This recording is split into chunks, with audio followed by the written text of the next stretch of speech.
Hey, good morning, everybody. Happy Wednesday. It's Daryl here. It's not so bright and early. It's about 10 a.m. here in Connecticut on the East Coast. It's a beautiful freaking day. I love this month. The month of September in New England is just the whole fall, the whole autumn season is just spectacular. It's a great place to live. Anyway, I did the video this morning talking about some of my experiences in addiction, and there were some other good stories, and there's one in particular that I want to touch base on real quick. I don't know if this will be labeled a short video. There was a couple other stories. There was the story about Mike Lindell. I don't know if you guys heard about this. I'll try to put the link down below. Mike Lindell actually got rolled up on by the FBI. They served a search warrant on him at a Hardee's yesterday or the day before. They wanted to take his phone. There's a couple of interesting things about this story.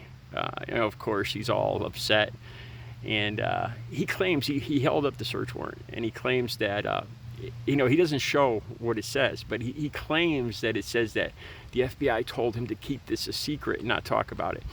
I don't think when they serve a search warrant, I don't think they don't do that. They know. I think they want the plaintiff or the person to talk as much as they can to dig a hole for themselves. So I think this claim, I think he's full of it right there. And there's a couple other things. One, that he's supposedly a millionaire and that he's eating at Hardee's. Well, that's one thing. But he says this other thing. He says that he does not have a computer, that he does all his business, his pillow business, he does it all on his phone. Supposedly his My Pillow empire is I think it's like $300 million. Are you freaking kidding me? He's got this supposed pillow empire, a multi-million-dollar company, and he has nothing on a computer whatsoever. He does all of his business on a phone. He actually claims I'm still shell-shocked by that admission. Okay, the other thing is, I think Buckingham Palace did an extraordinarily smart thing. They did not, they only invited President Joe Biden and his wife to Queen Elizabeth's funeral. I think usually there was a lot of speculation. The Trump supporters, all the Trumpers out there, were already suggesting, they were actually suggesting that if Joe Biden's a uniter, he should that he should bring Trump along with him. They were already going down that route. That even though Donald Trump, didn't he just call Joe Biden an enemy of the state, an enemy of the country, and an enemy of the universe, or something like that, like Darth Vader? and Joe Biden. That's the thing about Trump supporters and Republicans. They complain if Joe Biden is too easygoing, and then when Joe Biden turns into Dark Brandon and actually calls it calls the shots like he sees them, they start whining that Joe Biden's being mean. I think I did a video back on that where Nick Fuentes was all rattled because Joe Biden started calling shots like he sees them. Okay, so Buckingham Palace actually, they did a smart thing. In the words of the English, Trump is a bore, and they didn't want his boorish behavior. Can you imagine? Can you imagine? He would have made the Queen's funeral all about him. I don't know if I'm not sure if Nelson Mandela's funeral. I'm not sure if Obama attended that, but you know how Trump compares everything size-wise. The size of his crowds, the size of his followers on Twitter, how many votes he got, all that stuff. You don't need to be a psychologist to get into Trump's head about this.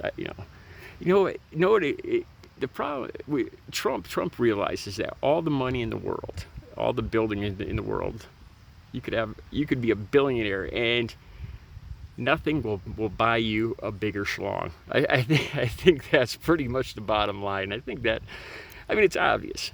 But anyway, that Trump would make it all about, there was more people at the Queen's funeral because your favorite president was there. He'd do that. He'd make it all about him. He's an arrogant narcissist, and he would have turned the Queen's funeral into a three-ring circus, and they did a very smart thing by just inviting the president, and they I think they foresaw that, you know, the Trumpers and the never Trumpers were going to be in this big feud, and it would overshadow the Queen and her funeral, you know. So they did it was an amazingly I wouldn't call it diplomatic, but they foresaw the situation. And you know, the one thing that keeps popping into my mind again, remember when Trump was at the G7, I think it was, and he pushed everybody else out of the way? He literally pushed the other leaders out of the way and stood in front of him and straightened his tie. Remember that?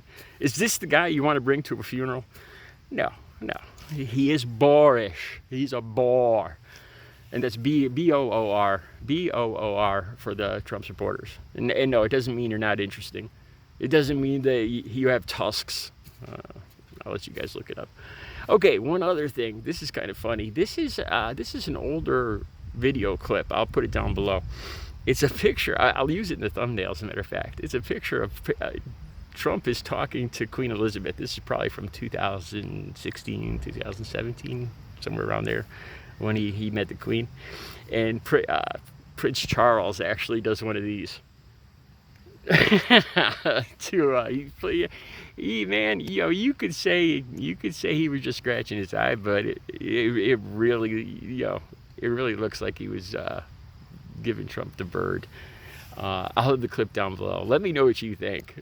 Was he just scratching his eye, or was he directing that at Trump? Anyway, all right, I'm getting back to this beautiful day. I hope you guys, the clips for all this stuff will be down below. I hope you guys have a beautiful Wednesday too. I'll talk to you tomorrow.